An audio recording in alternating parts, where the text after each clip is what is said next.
நடுவண் புலனாய்வுத்துறை வழக்கில் டெல்லி முதலமைச்சர் அரவிந்த் கெஜ்ரிவாலுக்கு பிணை வழங்கி உச்சநீதிமன்றம் ஆணையிட்டுள்ளது. மதுபான கொள்கை முறைகேடு வழக்கில் கடந்த மார்ச் மாதம் 21ஆம் தேதி டெல்லி முதலமைச்சர் அரவிந்த் கெஜ்ரிவாலை அமலாக்கத்துறை கைது செய்தது.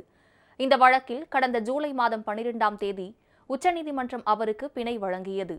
ஆனால் இந்த வழக்கில் நடுவண் புலனாய்வுத்துறையும் அவரை கைது செய்ததால் அவர் சிறையிலேயே இருந்து வந்தார். அதே நேரம் நடுவண் புலனாய்வுத்துறை கைதை எதிர்த்தும் பிணை வழங்க கோரியும் டெல்லி உயர்நீதிமன்றத்தில் அரவிந்த் கெஜ்ரிவால் வழக்கு தொடர்ந்தார். அந்த மனு தள்ளுபடி செய்யப்பட்டதை தொடர்ந்து உச்சநீதிமன்றத்தில் மேல்முறையீட்டு மனு தாக்கல் செய்யப்பட்டது. இந்த மனுவை விசாரித்த உச்சநீதிமன்றம் இன்று தீர்ப்பு வழங்கியது. இந்த வழக்கில் அரவிந்த் கெஜ்ரிவால் கைது செய்யப்பட்டிருப்பது நடுவண் புலனாய்வுத்துறையின் அவசரமான நடவடிக்கையாக இருக்கிறது என நீதிபதிகள் கருத்து தெரிவித்தனர். ஏற்கனவே அரவிந்த் கெஜ்ரிவாலுக்கு கடந்த ஜூலை மாதம் 12ஆம் தேதி வழங்கிய பிணை தீர்ப்பின் அடிப்படையில் இந்த வழக்கிலும் பிணை வழங்கி ஆணையிட்டனர்.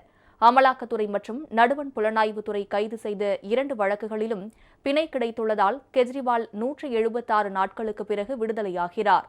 5 மாதங்களுக்கு பிறகு டெல்லி திகார் சிறையிலிருந்து இன்று மாலை அரவிந்த் கெஜ்ரிவால் வெளியே வருவார் என எதிர்பார்க்கப்படுகிறது.